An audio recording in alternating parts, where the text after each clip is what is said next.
चला जपानच्या खास 10 स्टेप्सच्या फेस योगा रुटीनबद्दल जाणून घेऊया. याचं तत्वज्ञान अगदी साधं आहे. आतली शिस्तच बाहेरचं सौंदर्य खुलवते. तर पाहूया हे 10 स्टेप्स नक्की काय आहेत. सुरुवात करूया चेहऱ्याच्या वरच्या भागापासून.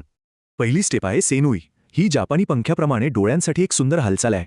फक्त डोळे हळूवारपणे एका बाजूकडून दुसऱ्या बाजूकडे जणू काही अर्धचंद्र काढतोय. यामुळे डोळ्यांखालील काळी वर्तुळे आणि थकवा दोन्ही कमी व्हायला मदत होते. आता आहे निंजा कटाक्ष. हा व्यायाम खास डोळ्यांच्या स्नायूंना मजबूत करण्यासाठी आहे. यात चेहरा स्थिर ठेवून फक्त डोळे हलवायचे आहेत. यामुळे डोळ्यांचे स्नायू मजबूत होतात. हे फक्त सौंदर्यासाठीच नाही तर डोळ्यांच्या आरोग्यासाठीही खूपच फायदेशीर आहे. आता आहे काबुकी पोज. या जपानच्या काबुकी कलाकारांसारखा एक प्रभावी भाव चेहऱ्यावर आणायचा आहे. ही पोज मान आणि डोळ्यांभोवतीची त्वचा घट्ट करते आणि सुरकुत्या कमी करते. आता चेहऱ्याच्या खालच्या भागासाठी एक मजेशीर व्यायाम, हयातको माउथ. या सोप्या ट्विस्टने तोंडाभोवतीची त्वचा उचलली जाते आणि चेहऱ्याला बॅलन्स मिळतो. आता एक अशी पोज जी चेहऱ्याच्या स्नायूंना ऊर्जा देते आणि रक्ताभिसरण सुधारते.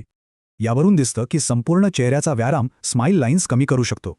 हा व्यायाम कटाना जॉलाईन, समुराईच्या तलवारीप्रमाणे जॉलाईनला एक शार्प लुक देतो.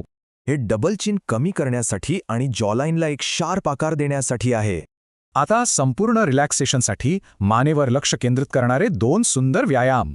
यामुळं मानेला आराम मिळतो, तिथलं ब्लड सर्क्युलेशन सुधारतं आणि त्वचा सुंदर दिसते. पुढचा व्यायाम आहे दारुमा फेस. सुरुवात होते चेहऱ्याच्या स्नायूंना आकुंचित करण्याने आणि मग एकदम रिलॅक्स. यामुळे चेहऱ्यावरची सूज कमी होते आणि पापण्या उचलल्या जातात. चांगल्या रिझल्टसाठी हे रुटीन रोज 2दा करण्याचा सल्ला दिला जातो. आणि शेवटची स्टेप ही व्यायामाची नाही तर एका मानसिक अवस्थेची आहे. यात फक्त श्वासावर लक्ष केंद्रित करून चेहऱ्यावरचा सगळा ताण सोडून द्यायचा आहे.